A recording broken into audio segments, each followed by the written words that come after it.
Hello, ladies and gentlemen, and welcome to the esteemed FaceTime with Leaders, an initiative by World Development Corporation. My name is Tanay Hall, and I'm an anchor at World Development Corporation. FaceTime with Leaders is a platform for industry veterans to come together to share their knowledge, ideas, thoughts, and best practices with one another, as well as with upcoming industry leaders. In a nutshell, we attempt to encapsulate the multi-decadal learnings of all our industry stalwarts. We hope that by conducting these FaceTime with Leader interviews, we can bring together a global community of eminent personalities. By bringing together such visionaries on one platform, we hope to play a part in inspiring the lives of other leaders. Great learnings from great leaders undoubtedly assist everyone, right? They help us to identify, nurture, and work on trade secrets that have already proven a success formula for so many. And this is what we aim for with these sessions. We're making them a gathering of industry stalwarts and a knowledge sharing community. We have one such industry stalwart and veteran on FaceTime with Leaders with us today, Mr. K.K.S Nambiar. We welcome you on the show, sir.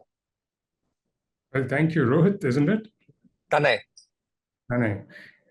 I'm sorry. Thank you, Tanay, for this kind introduction. And I'm delighted to be here on FaceTime.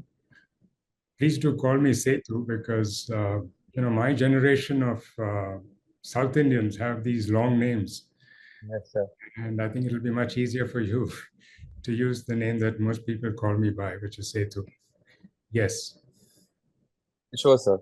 Sir, just a little bit more about you, that he is a skilled consultant and professional manager with an impressive career spanning over 4 decades in both the brick and mortar and knowledge economics. His extensive experience encompasses roles in factory operations, business process re-engineering, and the end-to-end delivery of IT services globally. With a comprehensive professional track record, he has served in leadership roles such as director and founder of a software product company, vice president at Satyam Computer Services, and general manager at ITC Bhadrachalam Paperboards. He has successfully handled profit center responsibilities, led consulting assignments internationally, and founded startups and practices from scratch. Currently, he continues to contribute to the industry as a management consultant and viable vision expert at GOLDRATT Group. He has led client engagements across diverse industries in India and China, showcasing his prowess in strategy, operations, and process improvement. So, sir, to begin with, our viewers would like to know in brief about your career journey with highlights on important career milestones, decisive professional steps, etc. Okay, so mine is a career journey that goes back a long way in time to the year 1977. So you could say that I'm ancient. It was a time when there were none of the productivity tools that we take for granted today. No emails, not even faxes. For communication, we used devices known as teleprinters and telex machines. And if I had to converse or communicate with my colleague at a factory site, I would have to book a call, which was known as a trunk call, with the Indian telephone industry switchboard. And I wouldn't even know when that call would come through. So that's the kind of work environment that I was initiated into and actually grew through. We certainly had no personal computers. And I remember on my first project, we did our cash flow statements on a sheet of paper known as a foolscap paper. It was done manually. Because we didn't have those spreadsheets that we have today. And, if you made a mistake in any one of those cells, you would have to redo the whole thing all over again. So you can from that gauge what kind of environment we grew up in. I graduated in mechanical engineering from IIT Madras. And so my first job was as an engineer in a greenfields project, a fairly large project. I think by today's standards, that would be a 4,000 crore project, I would assume. in a backward area in Andhra Pradesh. It was a paper mill that we were asked to set up. And after we commissioned that project and the factory was all set up and went into production in 1979, I was assigned to maintenance as an engineer, of course. And then, as is the practice in ITC, I was moved around functional domains over the years. So that gave me the experience in multiple functional domains. So in 1983, I decided to pursue my master's in business administration at IIM Bangalore. But I had a lean on the job at ITC. So when I finished the program in 1985, I went back to the company where I was given charge of another greenfields project. That took up 4 to 6 years of my time. And when that was over in 1997, I took this difficult, decisive, if you will, decision to switch industries from paper to IT services. It was a radical switch, as you may imagine, right? And because I was at the age of 43 at that time, and I pretty much had to reinvent myself with regard to my skill sets, my knowledge, my professional network, and so on. And it was probably the most challenging phase of my life. I was in Satyam till I think till 2005. And that was when I perhaps took the most decisive career decision, which was to quit Satyam Computer Services and become a practitioner in the theory of constraints, which I continue to pursue and earn a living out of today. So that's my story. Yeah. So you have a diverse range of experiences spanning both traditional industries like manufacturing and modern sectors like IT services. How do you integrate your knowledge and skills from these different domains into your consulting practice? Rohit, I'm not sure if we can even call IT services modern anymore. It's been over 20 years since I served in that sector. Yeah, but going back to your point about knowledge, I don't think it's really integration as much as it is application. In operations, one gives primacy to flow because that's what operations is all about. Whether it is manufacturing or software development or project management, it's all about flow. And the concepts of flow, the principles of flow do not change. They are pretty much the same, regardless of which industry you are in.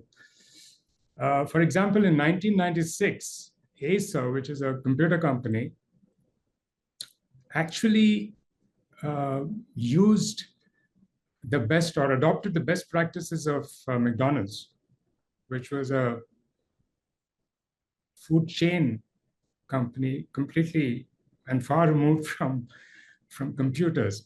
And they did this in respect of quality standards and brand image. So practices are fungible across industries and domain. What really makes the difference and is specific to the industry is the way you apply these principles, the applications that you come up with. And the best example of this is, Henry Ford and Kenichi Ono. If you really study what they did, Ford back in the early 20th century and Ono somewhere towards the middle of that century, Ford, of course, revolutionized manufacturing with his application, which came to be known as the assembly line. And Kenichi Ono found that he couldn't use that application, right? So he had to come up with a totally different application, which came to be known as the Toyota Production Systems. But if you really study them, you'll find that the concepts are absolutely the same. Both of them follow time-honored principles of flow. So effective solution really requires a deep understanding of the industry, and more importantly, of the specific user environment within that industry.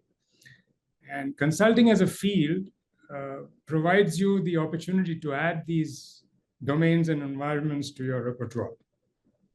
So that's the way I look at it.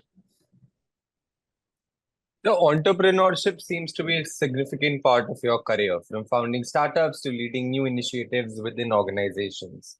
What lessons have you learned from your entrepreneurial ventures that you'd like to share with our viewers today?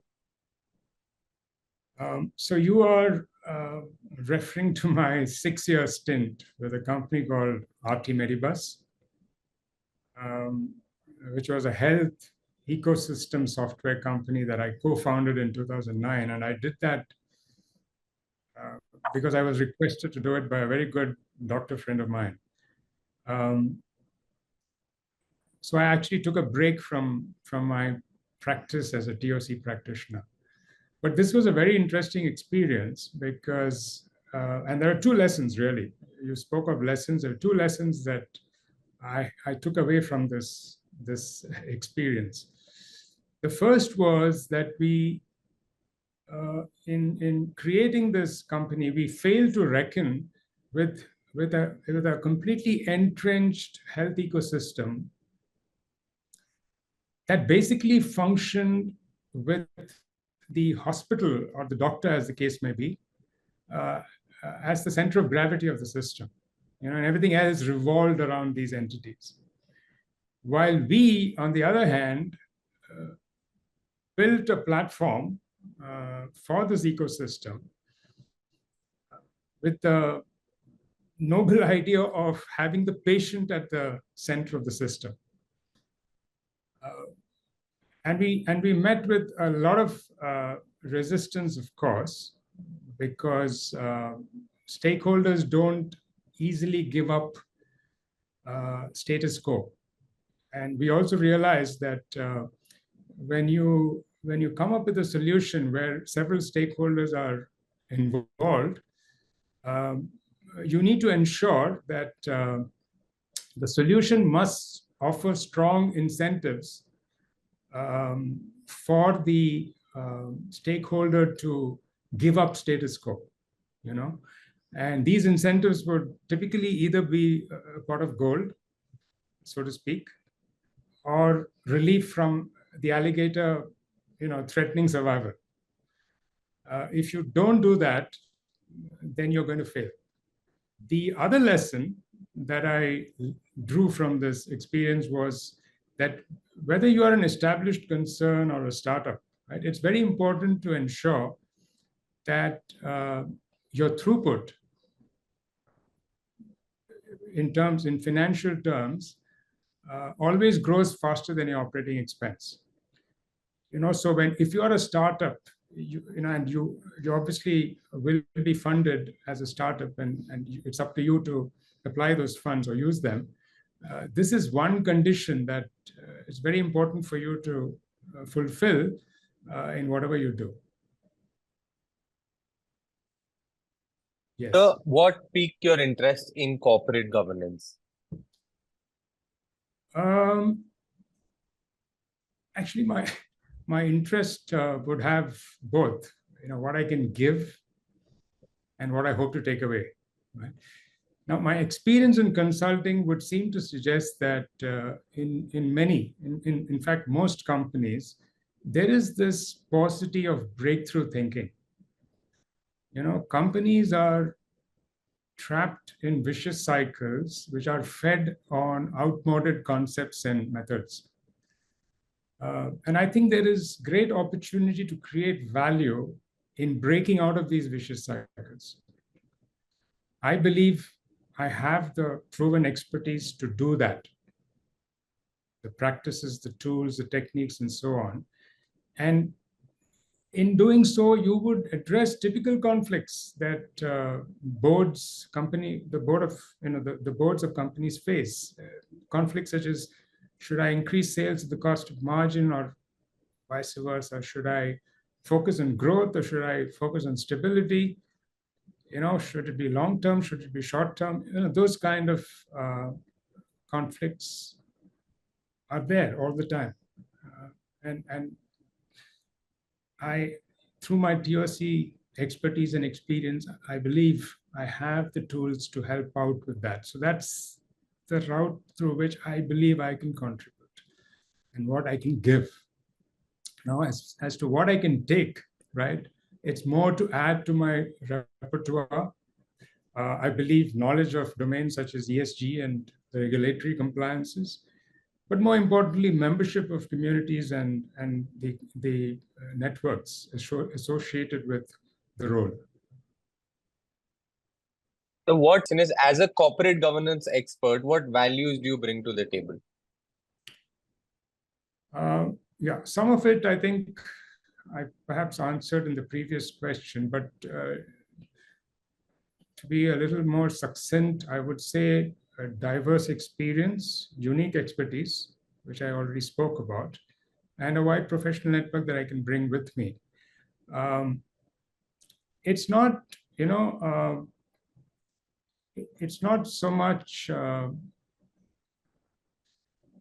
ambition any longer. It's more of conviction in one's ability to contribute meaningfully to productive initiatives. So what are some ways you foresee technological advents, namely IoT, AI, ML, blockchain, cloud, digital twin, big data, and Web 3.0 disrupting your field? Wow. That's a long list. So let me be a little generic with it. And I think it'll apply to all these technologies. It'll apply to any technology, as a matter of fact, what I'm about to say. The fact is that technology is exciting, right? And so fascination with technology often makes it a fad and a perceived panacea. People believe that if you throw technology at the problem, you will solve the problem. And then, of course, there is FOMO, right? The fear of missing out. Now, I believe that technology on its own does not disrupt. This is a misconception. It's the underlying concept or the algorithm that technology enables, which does the disruption. Now, there are many examples of big investments in technology that have failed because they had inappropriate underlying algorithms. A couple of examples which I can quote are big data, especially in retail, right? If you look at retail, one of the biggest issues with retail and the chain are surpluses and shortages. You typically have far too little of what you need and just too much of what you don't need. And the problem with shortages is that you lose sales, because if something is not available and there's a demand for it, you obviously lose sales. So this has been a problem which has been plaguing this industry for a very long time, right?